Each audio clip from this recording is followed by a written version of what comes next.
Hundreds of people in the valley say they are hearing voices in their heads. And those voices are being transmitted by microwave or other methods. Well, several viewers asked us to investigate what they call electronic harassment. KMIR6's Angela Monroe joins us now with what she's discovered. Angela. Electronic harassment, synthetic telepathy, voice-to-skull technology. Chances are you haven't heard of these terms, but after searching the internet, I found dozens of websites dedicated to the phenomenon and several Valley residents who say they're victims.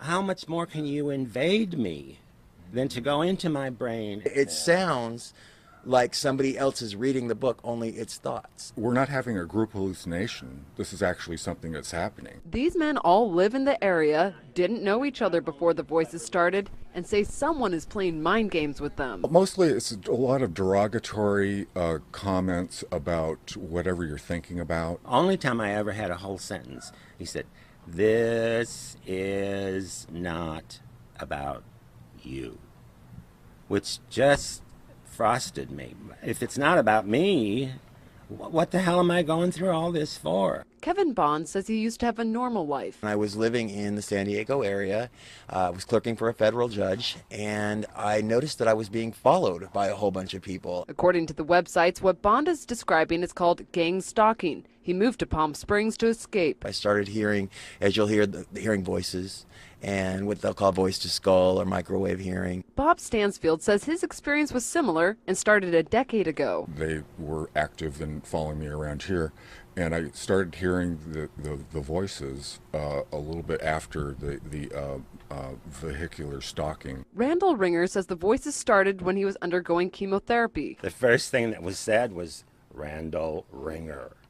And I sat up straight and I went to into the bathroom, and I looked in the mirror, looked myself in the eyes, and I said, did that really happen? Bond says he's found more than 300 victims locally and is tracking others across the state through billboards.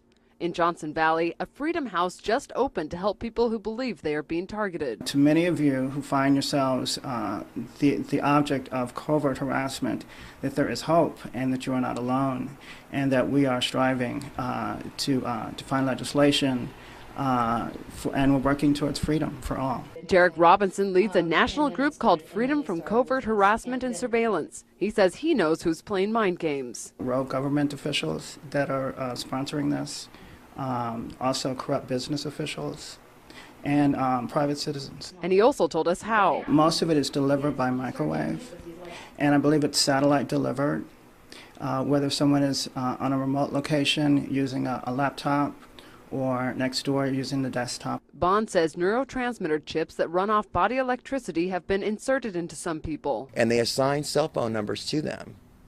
The cell phone numbers are then run through a computer, and a computer translates your thoughts. This crime has been available to the military for 60 years. We sat down with local psychiatrist Dr. Alan Drucker to get his professional opinion. There's no scientific evidence and there's no objective evidence to show that what they believe to be happening is factually true. So what does the doctor believe is behind these voices? Information that I found on many of these websites really confirms or is consistent with what I see in delusional disorders. But these men disagree. I've been to a psychiatrist and they gave me anti-schizophrenia medication and it did absolutely nothing whatsoever. However, Dr. Drucker says delusional disorder has no real medical treatment and is believed to start because of disrupted dopamine pathways in the brain. These pathways then start to fire or get triggered in the absence of actual stimulation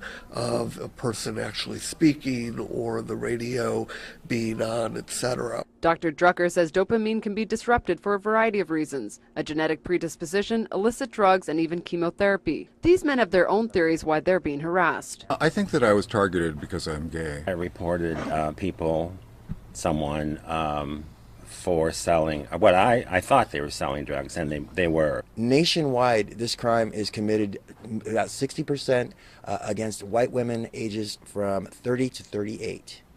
But in Palm Springs, it's almost 98% gay men. It does tend to occur more in populations of individuals who are marginalized or in some way stigmatized in society. But these men disagree and say police and the psychiatric community need to take them seriously. When I worked with the government, I heard a lot of people coming in saying, I'm hearing voices through my tooth. Now I look back and I think, are they like I am now and I just didn't pay attention? For them, the voices are a waking nightmare. And Kevin Bond told me they're working on a book project about electronic harassment and pitching the idea to DreamWorks. Back to you.